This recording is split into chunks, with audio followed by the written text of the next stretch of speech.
નમસ્કાર ખેડૂત મિત્રો, હું સ્નેહ બાલાળા બાયર ક્રોપ સાયન્સ વતી તમારું સર્વનું હાર્દિક સ્વાગત કરું છું.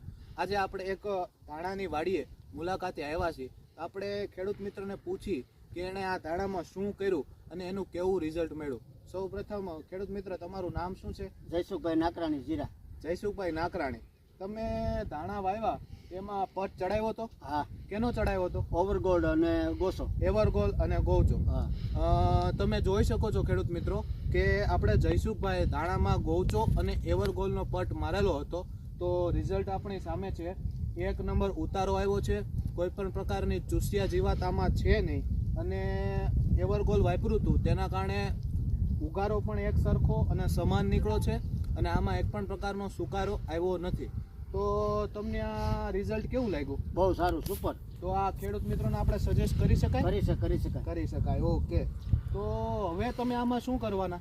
આમાં મારે સોલોમન અને એન્ટ્રાકોન નામનો પાવડર.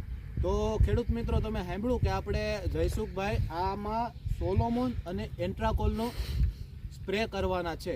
તો સોલોમોન આપણે ચૂસિયા જીવાત સામે રક્ષણ કરશે. જે દાણામાં બહુ આપણે કહેવાય ને કે ચૂસિયા જીવાત આવતી હોય છે, તો સોલોમોન એની સામે રક્ષણ કરશે.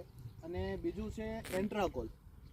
એન્ટ્રાકોલ ફૂગનાશક છે કે જે આપણે ફૂગમાં રક્ષણ કરશે. તો તમે પણ સોલોમોન અને એન્ટ્રાકોલ વાપરજો.